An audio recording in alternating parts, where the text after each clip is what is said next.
আসসালামু আলাইকুম। মিষ্টির দোকান থেকে তো আমরা অনেকেই মিষ্টি কিনে খেয়েছি। বাসায় অনেকেই ট্রাই করেছেন।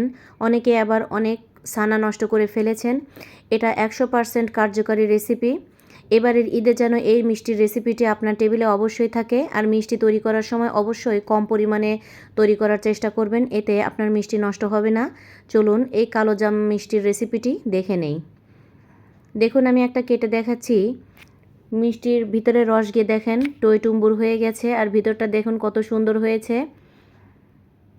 এখন কিছু শুকনো উপকরণ নিয়ে নিয়েছি। 2 চামচ ময়দা, 1 টেবিল চামচ সুজি, half table spoon baking powder, 1/3 cup গুঁড়া দুধ, 1 চামচ ঘি দিয়ে শুকনো উপকরণগুলো মেখে নেব। মেখে নেওয়ার পরে এখানে আমি 1 কেজি দুধের ছানা তৈরি করে নিয়েছি। এখানে আমি হাফ কাপ ছানা নিয়ে নিচ্ছি। ছানাটা সবাই তৈরি করতে পারে, তাই আর ছানার রেসিপিটি আমি দেখাইনি। এখন আমি যে প্রসেসে মেখে দেখাচ্ছি সেরকম করে মেখে নিতে হবে। প্রথমে শুকনো উপকরণগুলো ঘিয়ের সাথে মেখে নেব। এরপরে আমি ছানাটা সুন্দর করে এটার সাথে মিলিয়ে নেব। অনেক বেশি চাপাচাপি করা যাবে না, তাহলে ছানা থেকে ঘিটা বের হয়ে আসবে। হাতের তালু দিয়ে আলতো করে চেপে চেপে এটাকে মাখতে হবে। আর ছানাটা এমন পর্যায়ে রাখতে হবে, এখানে ছানা একদম পানি শুকনা করে ফেলা যাবে না। চিপে যখন দেখবেন পানি আর পড়ছে না, তখনই বুঝবেন ছানাটা রেডি হয়ে গেছে। দেখুন আমার ছানাটা মাখা শেষ।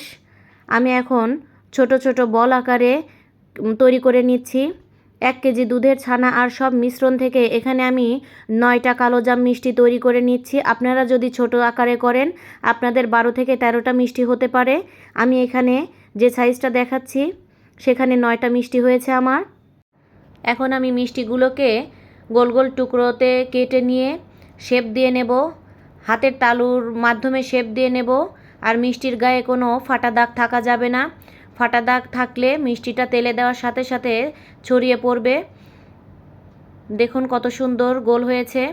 এখন আমি একটা কড়াইতে পর্যাপ্ত পরিমাণে তেল নিয়েছি। আমি হাত দিয়ে চেক করলাম, হাত 30 সেকেন্ড পর্যন্ত ডুবে রাখা যায়। এরকম গরম তেলে মিষ্টিটা দিতে হবে। দেখুন বুদবুদ হচ্ছে আর মিষ্টিগুলো আপনা আপনি উপরে ভেসে উঠছে। আর এগুলো একদম এই পর্যায়ে নাড়া যাবে না।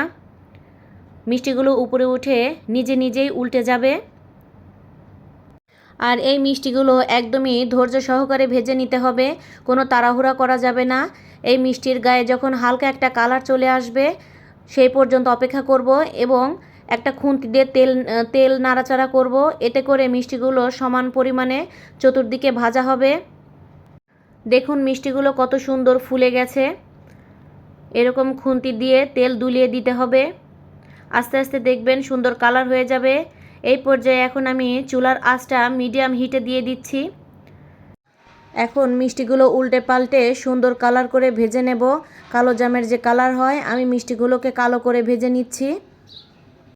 যেসব আপুরা মিষ্টি তৈরি করতে অনেক ছানা নষ্ট করে ফেলেছেন, তাদেরকে বলছি সবসময় কম পরিমাণে তৈরি করার চেষ্টা করবেন। আমি এখানে যে পরিমাণে তৈরি করেছি, তারা প্রথম অবস্থায় এই পরিমাণে তৈরি করে নেবেন। দেখবেন আপনাদের রেজাল্ট অনেক ভালো আসবে। দেখুন আমার মিষ্টিগুলোর কালার চলে এসেছে। আমি আর একটু গাঢ় কালার চাচ্ছি। একদম গাঢ় হয়ে এলে নামিয়ে নেব।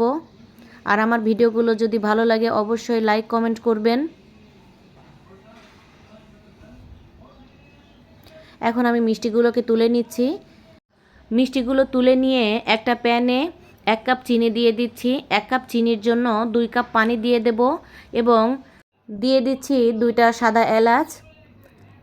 আর এই মিষ্টি শিরা পাতলাই থাকে। এখন মিষ্টিগুলো দিয়ে দেব।